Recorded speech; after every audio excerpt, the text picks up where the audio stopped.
Okay, bismillahirrahmanirrahim. Assalamualaikum warahmatullahi wabarakatuh. Pada hari ini saya sebagai wakil yang pertama ingin bentangkan objektif bagi tugasan kita orang pada kali ini. Okey. Objektif pertama kita orang adalah untuk mengkaji kejadian manusia dalam Al-Quran dan penemuan dalam kajian sains moden. Itu objektif satu kita orang. Yang kedua adalah mengetahui kejadian haiwan yang terdapat dalam Al-Quran dan saintifik. Okey, yang ketiga adalah menerangkan kejadian tumbuhan menurut perspektif Al-Quran dan saintifik. Kejadian manusia merupakan salah satu daripada keagungan Allah Subhanahu Wa Taala.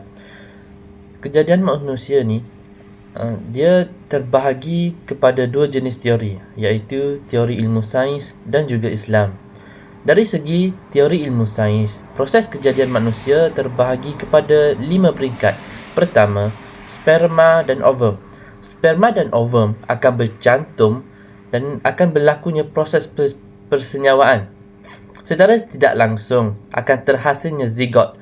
Zigot akan terbahagi kepada satu kumpulan sel yang menempel di dinding uterus dan akan menjadi embrio. Seterusnya akan berkembang menjadi fetus dan akhirnya bayi. Antara tokoh yang melakukan penelitian terhadap struktur prema dan kontribusinya ialah Jan Swammerdam. Seterusnya, kejadian manusia menurut Islam. Dalam Al-Quran Al-Karim ada menceritakan bagaimana proses kejadian manusia berlaku. Di dalam surah Al-Mu'minun ayat 12 hingga 14. Di mana proses kejadian manusia terbahagi kepada 6 peringkat. Pertama, nutfah. Pada peringkat nutfah berlakunya pencampuran air mani dengan ovum. Pada peringkat kedua iaitu alaqah. Alaqah ialah terjadinya gumpalan darah.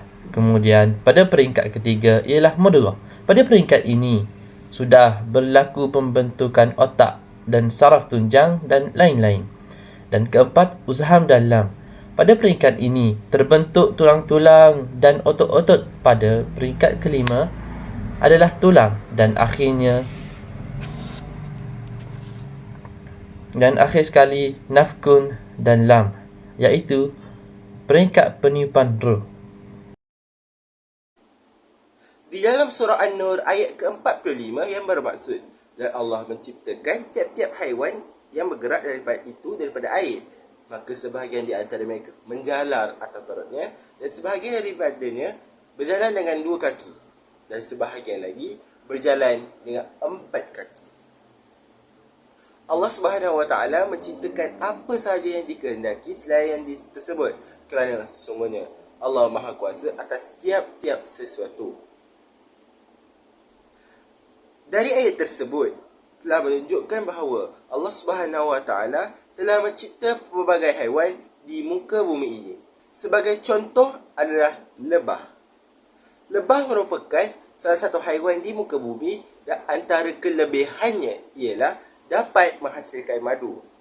Di dalam Al-Quran, madu telah dinyatakan sebagai penawar untuk penyakit dan mempunyai kelebihan-kelebihannya yang tersendiri. Dari sudut saintifik, berdasarkan ilmu perubatan moden, madu mempunyai pelbagai komponen-komponen yang dapat memberikan manfaat kesihatan, termasuklah glukosa yang amat penting kepada manusia.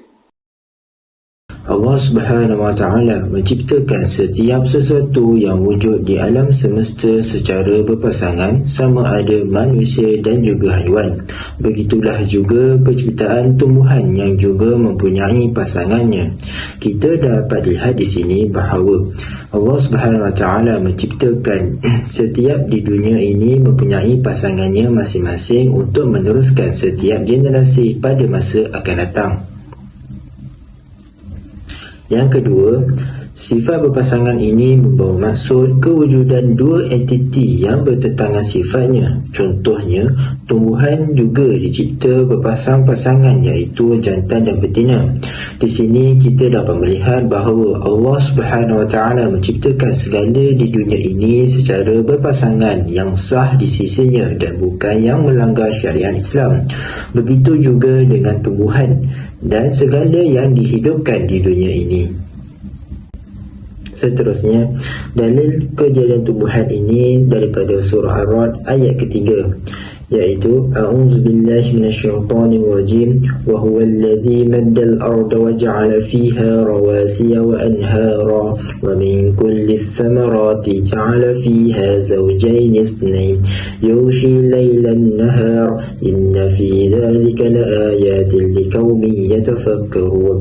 Sadaqallahul azim. Ayat ini membawa maksud, dan dialah yang menjadikan bumi terbentang luas dan menjadikan padanya gunung gandang yang terdiri kukuh serta sungai-sungai yang mengalir, dan dari tiap-tiap jenis buah-buahan ia menjadikan padanya pasangan, iaitu dua-dua.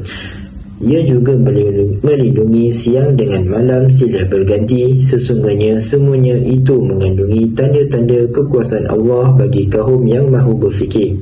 Sekian daripada saya serahkan kepada pembentang yang seterusnya. Dari sudut saintifik, pendumbangan adalah bahagian yang sangat penting dalam kitaran hidup tumbuhan-tumbuhan. Tumbuhan tidak boleh menghasilkan biji benih tanpa proses pendumbangan. Jadi kita dapat tahu bahawasanya proses pendumbangan inilah proses cara mereka membiak. Jadi tumbuh-tumbuhan membiak dengan cara pendumbangan. Okey, selain daripada itu, tumbuhan adalah sebagai sumber oksigen kepada manusia, yang mana sama juga dengan tumbuhan yang memerlukan karbon dioksida daripada manusia. Ini adalah kitaran hidup yang cukup sempurna, bahawasanya tumbuhan memerlukan karbon dioksida daripada manusia dan manusia memerlukan oksigen untuk hidup daripada tumbuh-tumbuhan. Pada masa kini, dunia menghadapi krisis pemanasan global dan tumbuhan digunakan untuk mengatasi masalah ini. Tumbuhan dapat mengambil gas karbon dioksida yang berlebihan dalam proses fotosintesis. Hal ini kerana gas karbon dioksida yang berlebihan dapat memerangkap suhu di dalam atmosfera bumi. Jadi, karbon dioksida ini adalah satu bahan yang boleh menyebabkan suhu bumi meningkat sekiranya berlebihan. Jadi, para saintis pada masa kini menggunakan tumbuh-tumbuhan untuk menyerap karbon dioksida tersebut dan ditukarkan kepada oksigen untuk kehidupan yang lain. Untuk bahagian rumusan, pandangan Al-Quran dan sains tentang kejadian tumbuhan dan haiwan menunjukkan keseimbangan antara dua sumber pengetahuan. Sebagai wahyu ilahi, Al-Quran memberikan perspektif spiritual tentang bagaimana haiwan dan tumbuhan dicipta sebagai tanda kasih sayang dan kebesaran Allah terhadap semua makhluk. Ayat-ayat dalam Al-Quran menjelaskan berbagai manfaat dan kegunaan tumbuhan serta keberagaman haiwan sebagai bukti kehebatan penciptaannya.